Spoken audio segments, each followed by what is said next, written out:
Welcome to Coming Home Well with your guest host, Scott Wirt, Military Program Manager for the Concussion Legacy Foundation.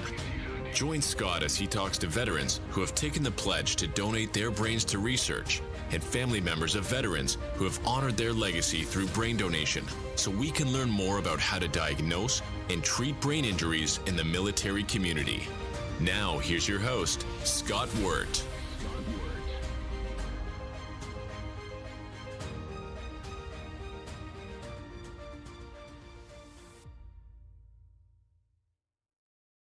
Welcome to Coming Home Well. I am Scott Wirt. I'm guest hosting today for Tyler, and I'm the Military Program Manager for the Concussion Legacy Foundation. I'm a retired Marine. I've spent 20 years in the Corps and just retired a couple years ago. And now my mission in life and my purpose in my job is to work for Project Enlist and the Concussion Legacy Foundation. So found a job that I can help veterans and really help with the research on TBIs and PTSD and chronic traumatic encephalopathy, or CTE, and that's a mouthful.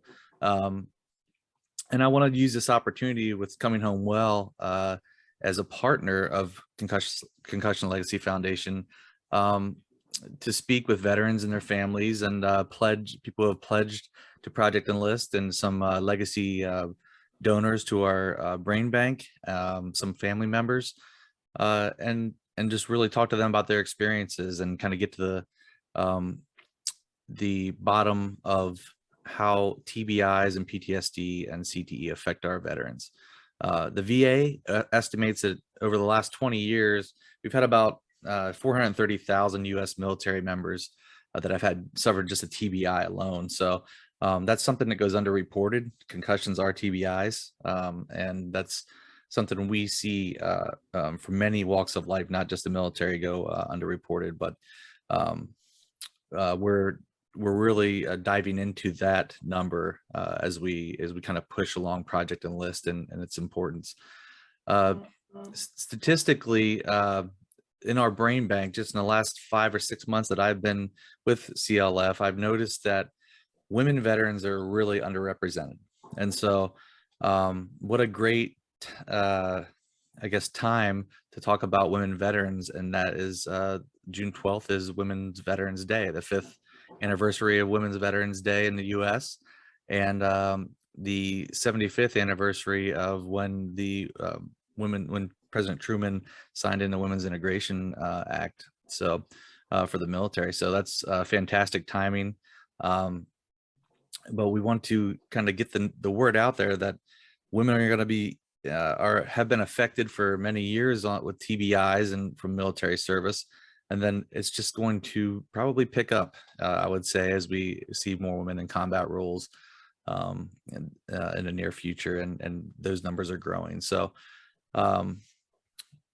so that's kind of where we are. And what I really wanted to do is talk to Gretchen Evans. So Gretchen, welcome to the Coming Home Well podcast, and thank you for coming on. I know it was no easy feat with the vacation craziness going on in Europe, but thank you very much. And just real quickly, just want to introduce you to our listeners. Gretchen is a retired Army Command Sergeant Major with 27 years of experience serving our country in the U.S. Army.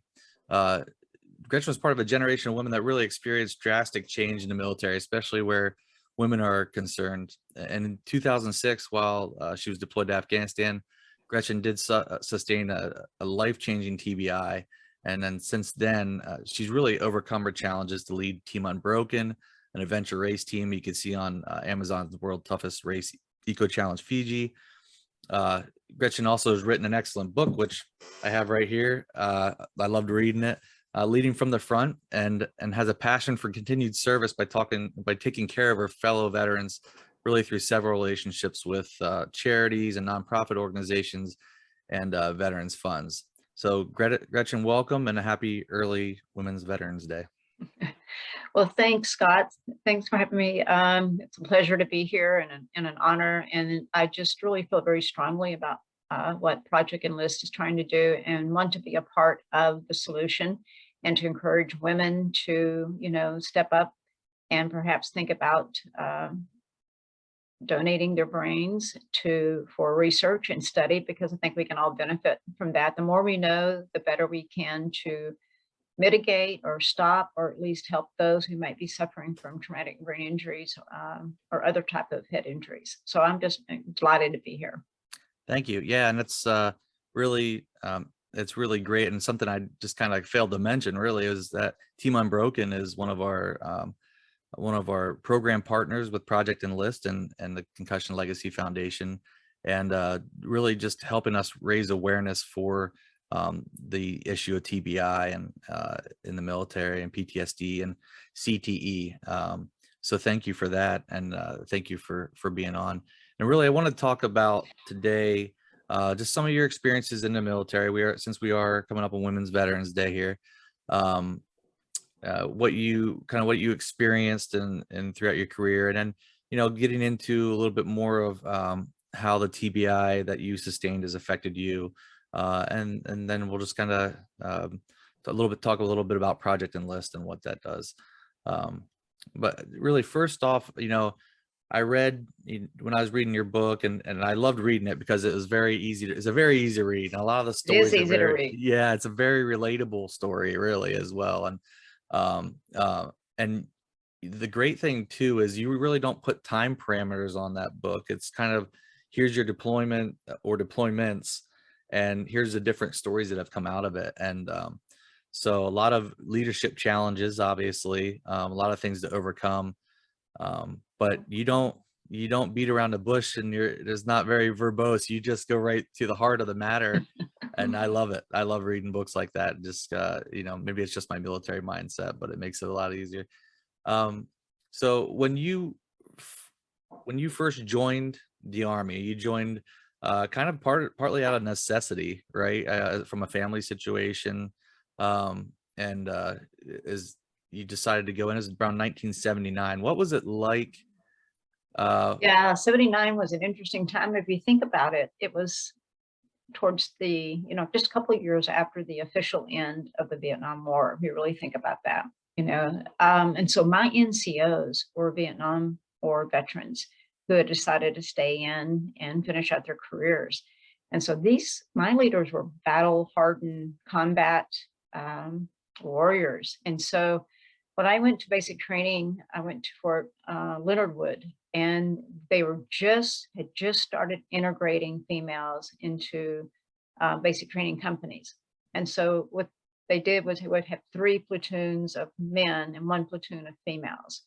And so I was like, I'm going to say, honestly, they're the first or second class easily of the first time that they did that. And I remember that I didn't have any female drill sergeants because they had not started putting them through, or they had them in, like at Fort Jackson, where most of the women were trained who went to basic training and places like that, but they did not have any up in Fort Leonard Wood. And so we didn't have any female drill sergeants. So our guys were all males. And they really, God bless them. What get thrown in the deep end of the pool. Okay. Very little probably training leading up to it, very little experience dealing with female soldiers at this level. I mean, brand new people right off the street. But they did a stellar job. And I would like to honestly say that their leadership and their training was pivotal to my success in the military, because they had been to war, and when they were teaching us and training us with our weapons and all the things that you learn how to do in basic training, they were very serious about it, because they knew that knowing how to take apart your weapon correctly and putting it back together could save your life.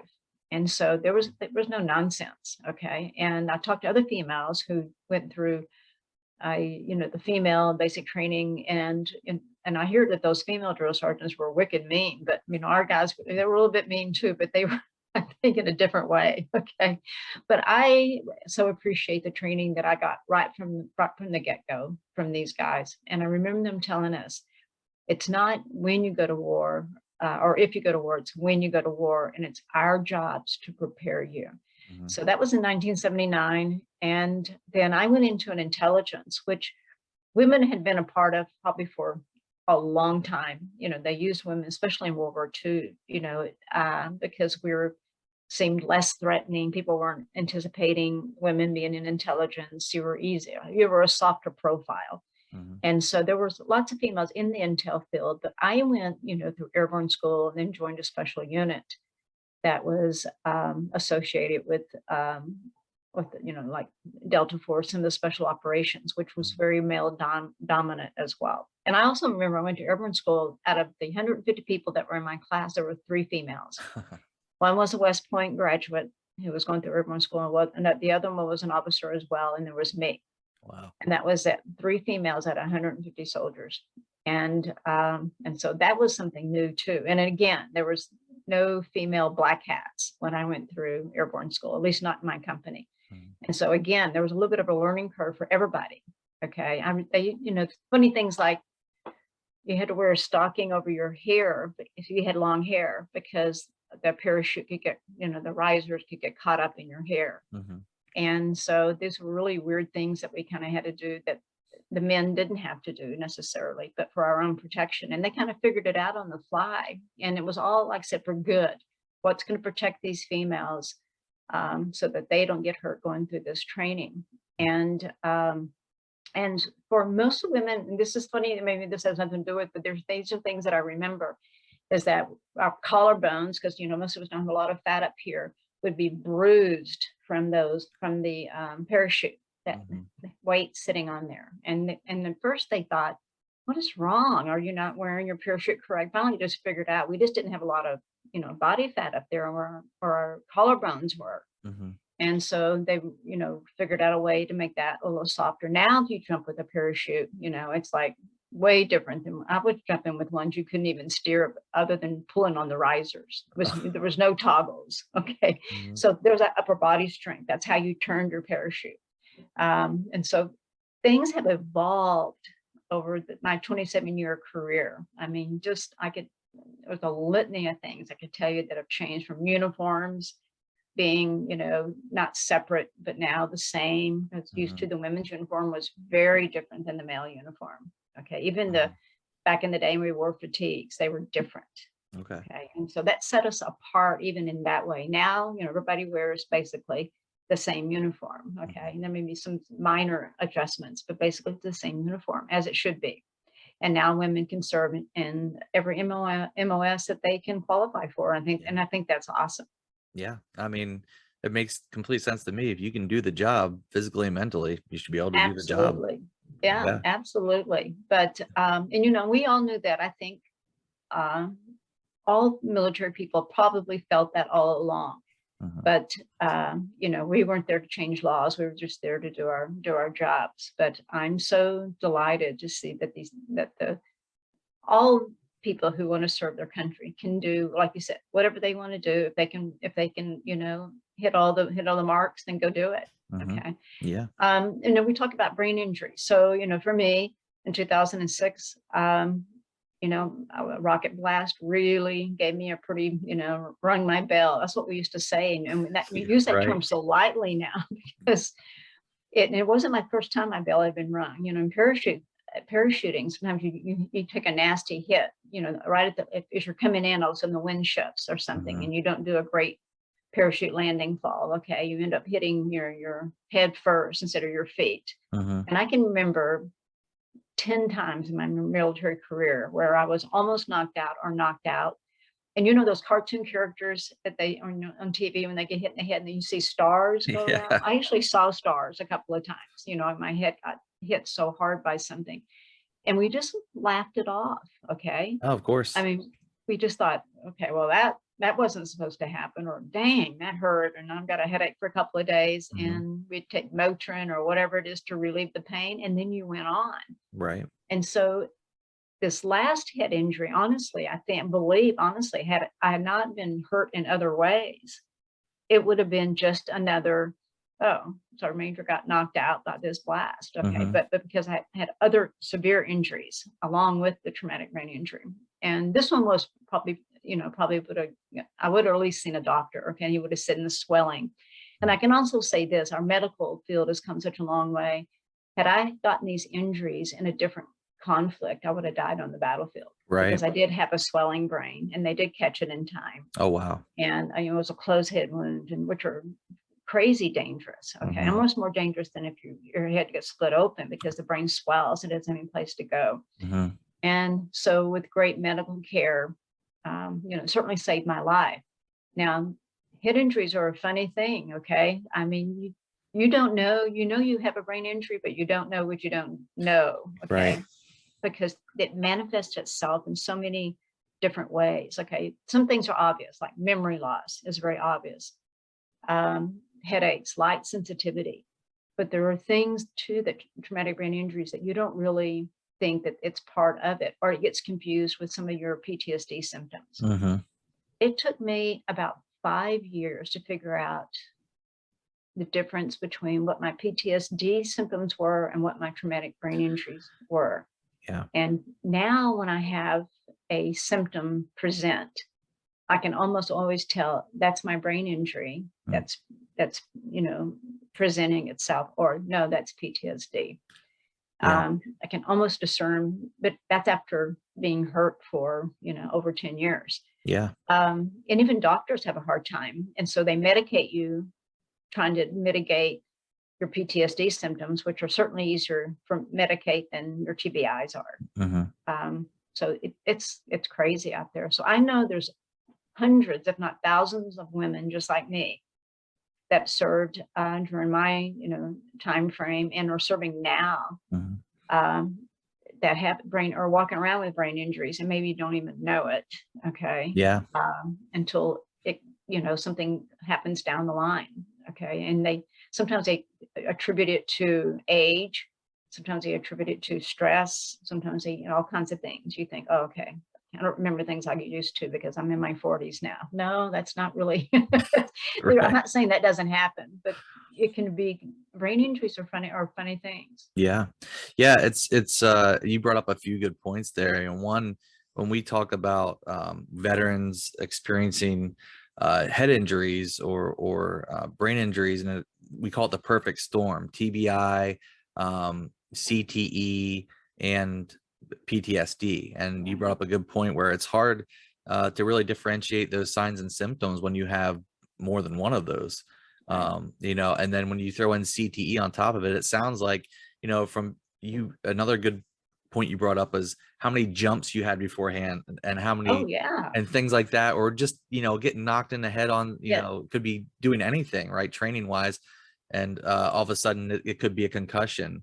And then the number of those that build up in your over time, or even subconcussive hits. People don't realize that subconcussive hits are very are really what cause CTE. So there could be 3 things going on from 3 different instances, and it's a perfect storm of symptoms. And so I appreciate you bringing that up. And so how did that really affect you over time? Did you see during your career any kind of the way you've thought about things, or maybe the way you handled things change as a leader based off of maybe some of the things looking back that happened to you TBI wise, or any other instances like that?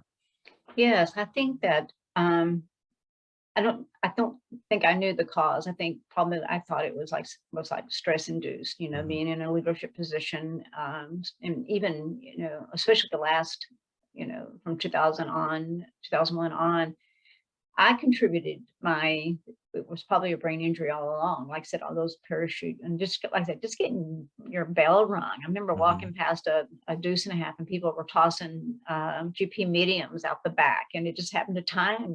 That tent weighs 10 times more than I do. Yeah. And it, hit me, knocked me out, and I got up and kind of dusted myself off, and and went on. But what I noticed was I noticed that I needed to write things down, that I no longer could have this total instant recall like I used to. And I would sit in meetings and take copious notes because my mental recall was dissipated and it was affected. Like I said, I contributed not to a head injury at that point. I contributed to a lot of moving pieces. Okay. age, Stress.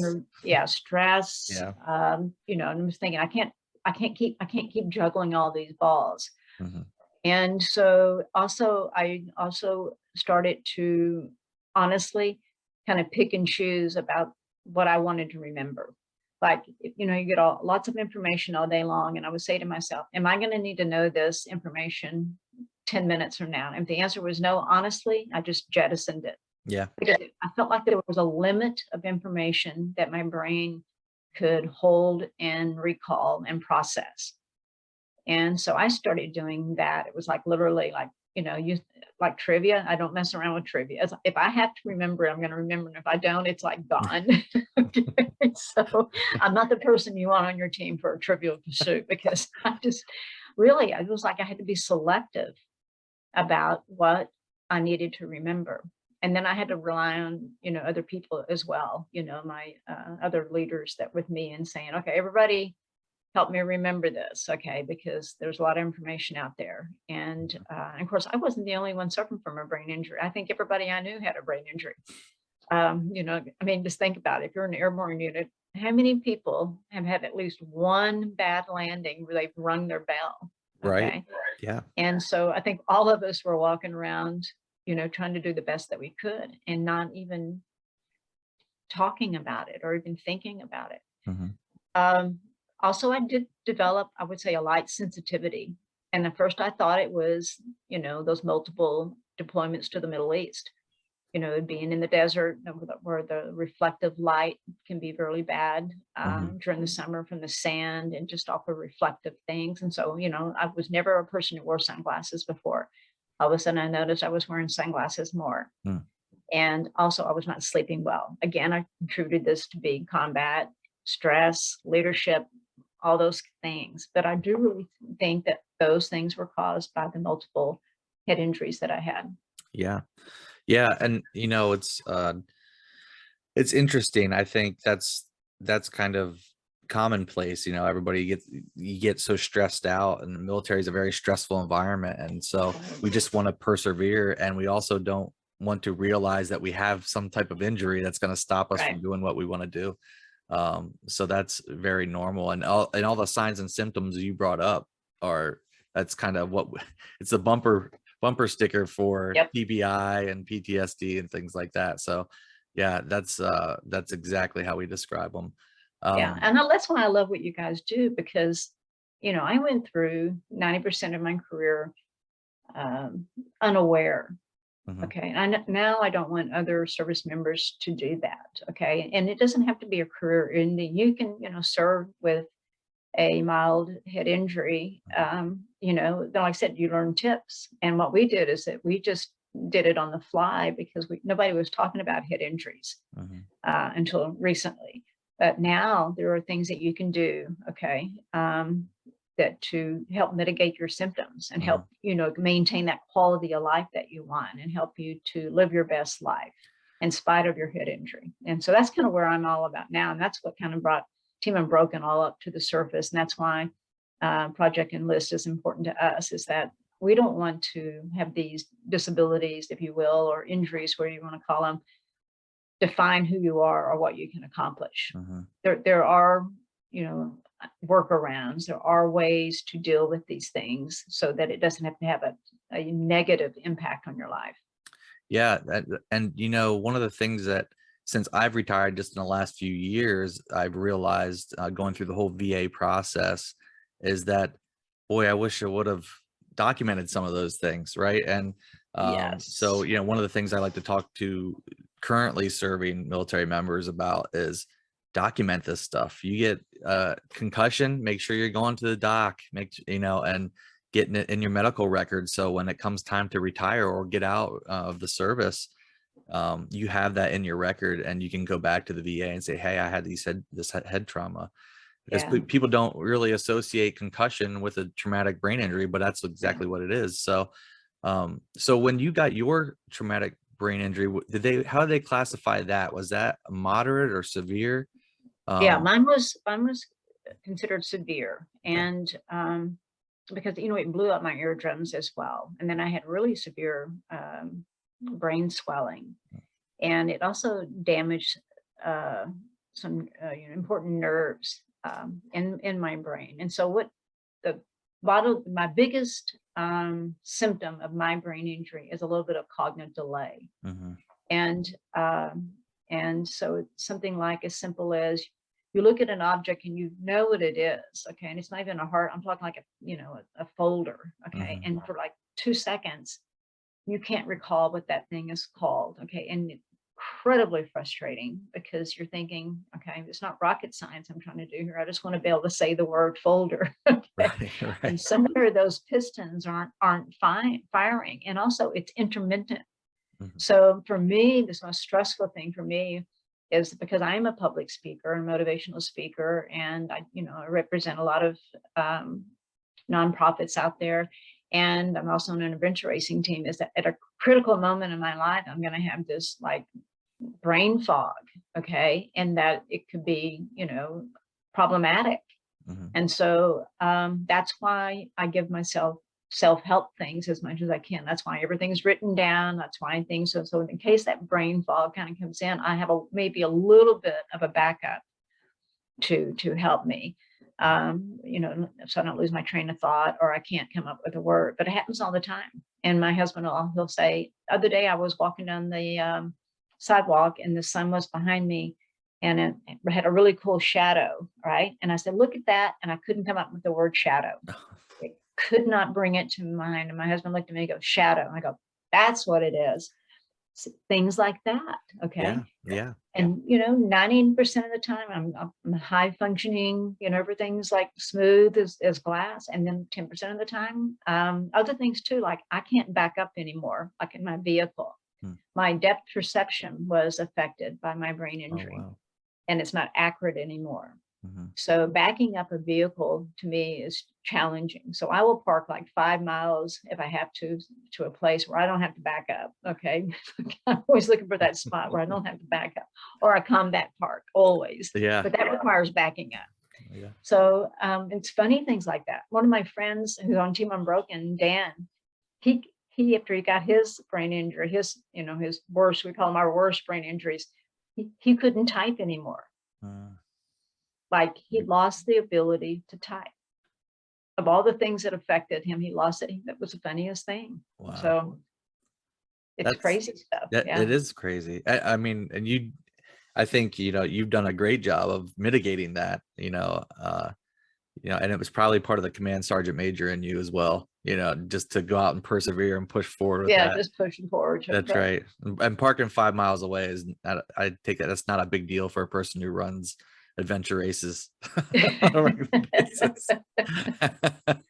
No, but still, you want it can be very humbling. And that's another thing that, I just want to touch on is that I think people know that when they have an injury before they want to admit it. Like there's these signs and symptoms, and ignoring it is not. It's like I always say this, bad news is not like wine; it doesn't get better with old age. So, if you even think you have a brain injury, you should go get checked. It's a simple process. Okay. They can, whatever they require, an MRI or a CT or whatever it is, to go in there and look, and they can see damage now, okay, and be able to pinpoint exactly where it is. And depending on where your head injury is, okay, depends on sometimes what your symptoms are, and what kind of help that you need. As you know, different parts of the brain affect different things, and so and they can be very helpful. Yeah, that's a good point. I mean, for a lot of those, we have a lot of really good facilities and doctors out there, and one thing that CLF has is the helpline. So we have a helpline that if somebody can't find help for a brain injury, they can get a hold of our helpline, and we have a lot of resources that we've touched base with and vetted that we can turn to and say, hey, you should try this. It's in your area.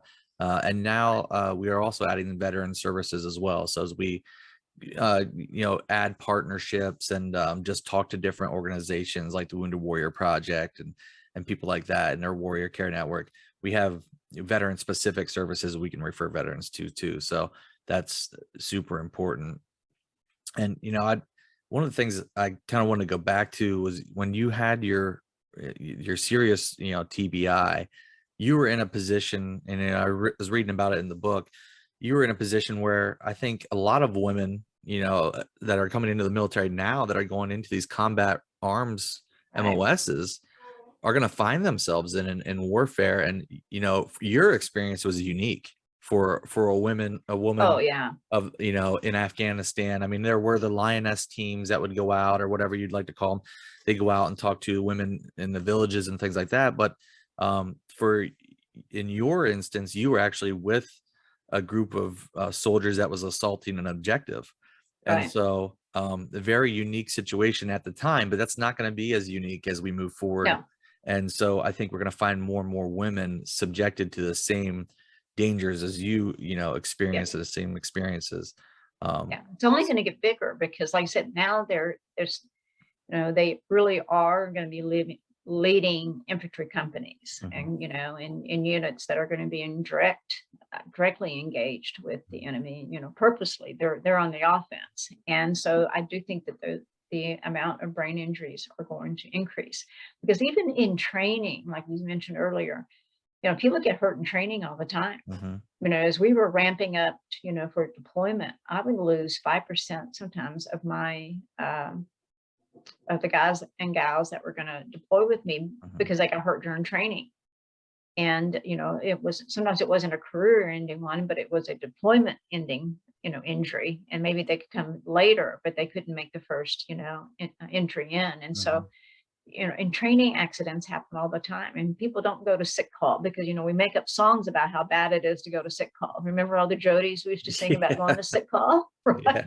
So we discourage people from going. I don't even know what it's called anymore, but we discourage people from seeking help. And I was laughing because I remember one time jumping and splitting open my knee, and it needed stitches, and the battalion medic walked over on the drop zone, rolled up my pant leg and stitched me up right on the drop zone, and I never went to the doctor. Right. And like 10 days later, he called me into his office and he took the stitches out.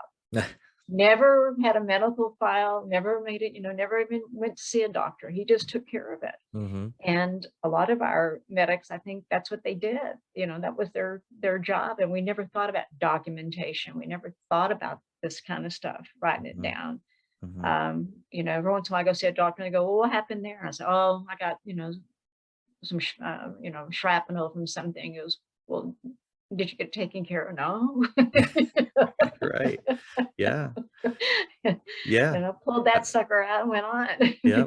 And I've talked to several veterans that, sustained concussions or from IED blasts, or, in a convoy or anything like that. Never went in. And the doc went over and checked them out and never went back to the facility. And now, unfortunately, sometimes, you run into guys who regret not having that in their medical record, because then they just can't get the medical attention they need now that they're out. So super important. But yeah, you can see why it was a signature wound of kind of the last 20 years of warfare. Oh, absolutely. Yeah, absolutely. Yeah. I said, I don't know if I have any military friends that I know of that don't have some sort of, at least a mild brain injury, just from the nature of the beast, just from being in service. Okay, you're running around, you're jumping around, you're jumping out of airplanes, you're throwing yourself on the ground, you're constantly putting yourself at risk for head injuries. It's like, playing football every day. Okay. And you don't always have your helmet on. Think about how much we wear our soft caps when we're out in a place where you really maybe should have a helmet on. Yeah. And you don't. And so we're not always have our protective gear on. So I think a lot of head injuries happen that way. Yeah. Or even martial arts training, or the more I think about this, the more I realize that it goes across so many MOSs, pilots with hard landings or carrier landings, obviously the EOD guys, but even just riding around the back of a 7-ton truck or a personnel carrier, bouncing your noggin off the back of the metal, or the guy hits a speed bump, but everybody pops off about 7 inches off the thing and comes back down. And sometimes that's right, you bang your head against the back of those metal bars. Wood bar. I couldn't imagine being, think about that. I know, and I couldn't imagine being a tanker and bouncing around on one of those things. So Yeah. Yeah, it's definitely, I think, more prevalent than we think. And we even, I do know that 9 of our first 11 veterans from OIF, OEF that are part of our brain bank, our legacy donors, actually tested positive for CTE because, you mentioned that you can um, see a lot of things with brain injuries on MRIs and CT scans and things like that. But with CTE, it's one of those scary degenerative conditions that you don't find Can't out see it. until after somebody has passed away right now for diagnoses. So Right. yeah, we've seen 9 of our first 11 were diagnosed with CTE, and those many of those had PTSD diagnosis too, so they could have been missed along the way, Yes. and treated for PTSD when they really had TBIs or a lot of subconcussive hits that were contributing to the things they were experiencing in ways that had changed them. So yeah, super important there. um that's funny because I have other questions in here about earlier in your career and things like that, but I think we covered like all the different TBIs and Yeah. things that you've experienced. And I love the picture behind you because it's skydiving, and, after and Yeah. that's post army career, right? Oh So yeah, that's yeah. got to go jump with the Golden Knights, and that's Ryan, and he and I had a really good jump. And yeah, life for me, I will tell you, in the beginning was a struggle, and getting severely wounded like that, 27 years, I didn't have a plan B. Mhm. Wasn't thinking about retirement. I was only 46, was going to stay till I was 60 until the, Army drugged me out, kicking. And then to be hurt so severely that it ended your career, you really had to find your new passion and purpose in life, and also deal with your injuries at the same time. And it can suck the life out of you. Yeah. Part of you just wants to survive, and then the other part wants to thrive. Mhm. And so there's this, you want to start thriving before you get to the, before you're well enough sometimes. And so you have a lot of failures, Mhm. which can really kick you to the curb. And so for me, it was, maybe it was just that tenacity of that sergeant major. I'm just going to, drag myself through this. But also, I will say this, it was the people around me who, were my support system that really helped me overcome all these injuries. And, now I think I'm, living the best life that I could. And I don't even think about my brain injury until I can't think about what a shadow is or Right. something. It doesn't, I don't think about it every day. And also, I don't consider myself really disabled. I call myself mixed ability, because for every ability I lost, I added a new one. So I'm deaf now, and so, but I learned to lip read. Mhm. So I just switched abilities. So now I'm mixed ability. And, same thing with my brain injury. I wasn't, such a great note taker prior to my brain injury, but dang, I can take great notes right now. Okay. And I'm fast at it and I'm better at it. Right. So I always tell people I'm a mixed ability. Okay. I've got some I used to have, and now I've added some I never had before. And then, I decided that I just wasn't going to let it define me. Mhm. Okay. I wasn't going to say that this is where it ends. In fact, I really feel like that, in spite of everything, that my life is a really positive, wonderful thing. And I want to help as many people as I can. That's really my passion. I want to advocate for those who can't advocate for themselves. Mhm. And as a sergeant major, that's what I did. I was the advocate for the soldier. Yeah. I made sure that they were taken care of to the best of my ability. So I'm just doing the same thing I did before, but I'm just switch uniforms, and I'm a little more casual now. But I'll tell you what, I'm more laser focused on the things that I can have impact on. Mhm. So for all the injuries that I have, those are the ones that, that I can speak to. I want to help people who may be going through the same thing that I went through when I got injured. Yeah, yeah, and that speaks to your leadership right there. Just that's to me, that's servant leadership. That's Yeah. taking care of your people, and I think that's what I loved most about being in the Marine Corps as well, and having being in the positions to lead. That's what made me fall in love with leadership and really wanting to do jobs like this after my career. Take care of Yeah. because you miss that, you miss taking care of You do people and miss helping that. them out. I miss taking care of people. Yep. Yeah. Yep. I like to help people. And really, it's not like taking care of them in the sense you think about taking care of a child. What you're doing is you're setting them up for success. Hmm. You're putting them in the position where they can be the best that they want to be, and that they can, realize their own personal goals and dreams. And so you're just kind of, walking the journey with them. Yeah. And and imparting wisdom when you can, and letting them make the calls, but saying, hey, you know, I've been down that road, and I'm gonna tell you that left turn's not a good turn. Yeah, yeah. So my advice to you is might be something different, but it's really just helping them to succeed. Yeah, no, that's perfect. And so what would you tell, so now that we know, you know, the rules for women really have changed in the military, what advice would you give a young woman joining the military today, now that you kind of seen it kind of evolve and been Yeah, I mean, really been a leader and help and kind of I guess a plank holder and kind of the way this is all worked out? yeah, I tell them to, dream big, and if you want to go for the brass ring, go for it, and don't let failures be setbacks. Like failures be stepping stones.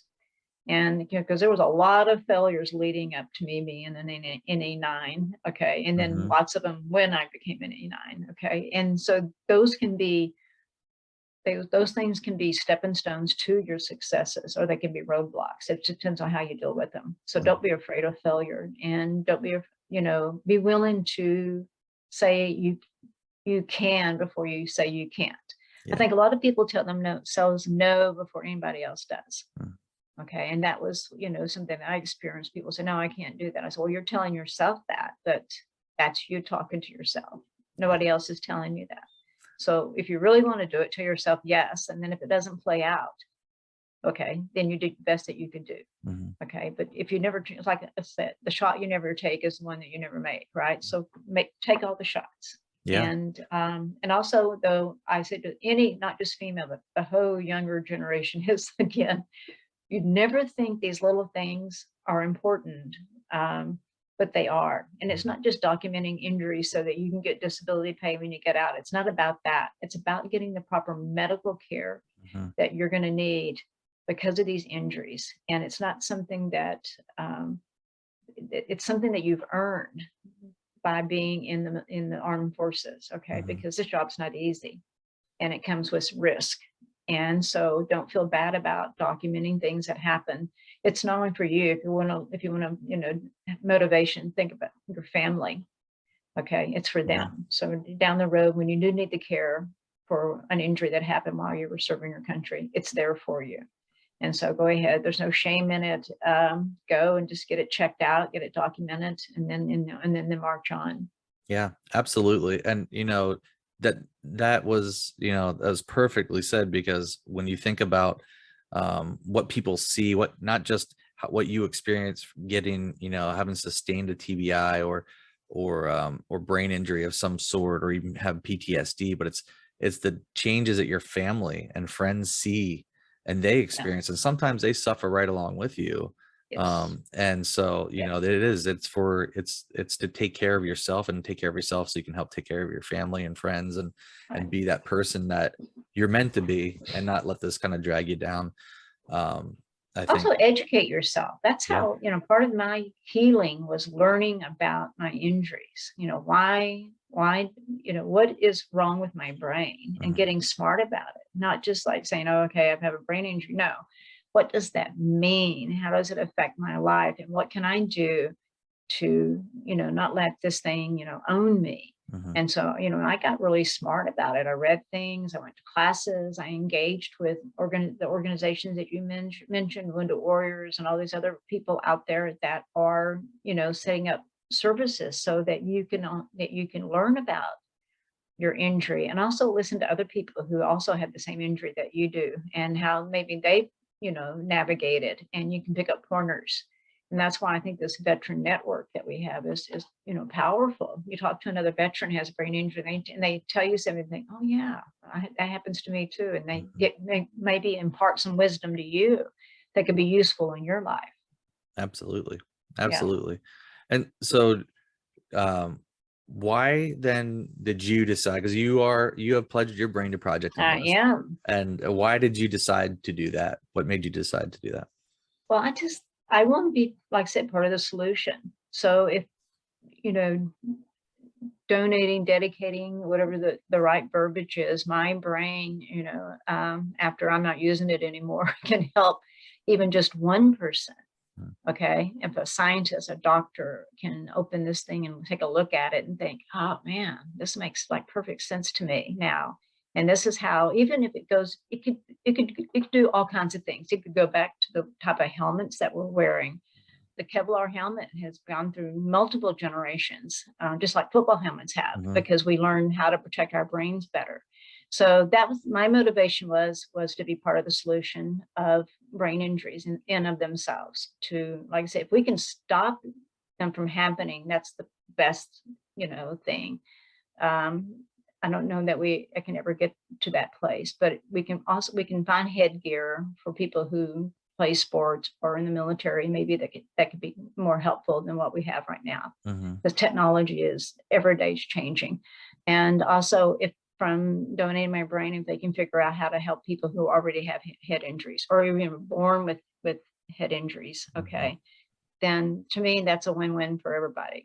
Yeah, absolutely. And it's kind of like we were just talking about with leadership perspective too. We're taking care of future veterans and future service members by pledging our brain and eventually donating our brain after a long, healthy life. We're not going to collect early, but donating our brain in the end to take care of others that are going to come after us. And hopefully they don't have to go through the same things that our current service members have experienced in different head injuries. So any final topics that you'd like to talk about? No, I just like to say that for all the female veterans out there, like you mentioned earlier, we're a small but mighty population, and we're getting bigger by the day, and our risks have become greater because now the laws have changed and women can serve wherever they want. That I would encourage women, especially women veterans, to donate their brains. So, let's all help each other, because it could be our granddaughters, okay, down the line that someday serve. And we want them to get the best care that they could get and the best equipment that they could get to prevent them from possibly having a, life-altering injury somewhere down the road. So I'm a big cheerleader for that. Okay, let's all take that big pledge and donate our brains to help other people. Yeah, thank you very much. I just want to thank you, Gretchen, and thank you for your pledge for Project Enlist and for your advocacy. And really just I want to point people to, also the Team Unbroken, and check out Team Unbroken and everything that Team Unbroken does, because it's fantastic. All the awareness you raise for veterans and specific issues, not just head injury, but, many veterans issues across the board. And then also go out and check out your book. I'll plug your book. I love it. That was a good, read. Yeah, I told my wife, I was like, yeah, check this out. So you got to check it out. It's an easy read. And a funny story about the book, and then we'll cut this off, is that you can tell it's unedited. Okay. I wrote it and I self-published. It's not edited. Those are, my words. And I try to write it from the perspective of how endearing my troops were, that how courageous they were. I saw so many, and that book will make you laugh and cry all in the same day. And I'm not really a writer. That came out of 2 years of counseling, those stories about my wonderful troops. But it's an easy read. I tell everybody, I tell people, don't read it on the airplane though, because if you cry, then the air attendants get all, I had a couple of people tell me that they were reading in the airplane, it made them cry, and the flight attendant was, "Are you okay?" But anyway, thanks for having me. I'm there for anybody who needs any help. I'm certainly there for Project Enlist and for your foundation and Team Unbroken. You have our full support, and we're out doing wonderful things, crazy wonderful things, but good things. Yeah. Thank you. And for those listening, projectenlist.org is our website. So you can go there and you can check out the research registry. You can sign up for research registry. You can also sign up to pledge your brain for donation after you pass.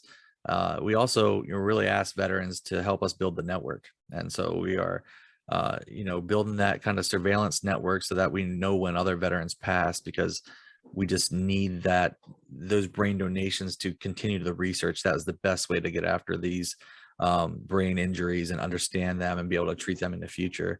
We also have Operation Brain Health. You'll find that at Project Enlist. So Gretchen was talking about, getting help now, what you can do for yourself now. There's videos on there. There's lots of links that explain CTE and TBIs and PTSD and how to mitigate some of that, and just gets into better detail. We also have the helpline I mentioned earlier. And then you can just follow us on, we have Instagram. We are on Facebook. We are on Twitter. So we're doing some really great stuff there, have a lot of good events going on. And again, just thank you, Gretchen, for being on the show, and happy early Women's Veterans Day. And thank you for being a trailblazer. And I think there's a lot of people following your lead right now. So thank you. Thank you.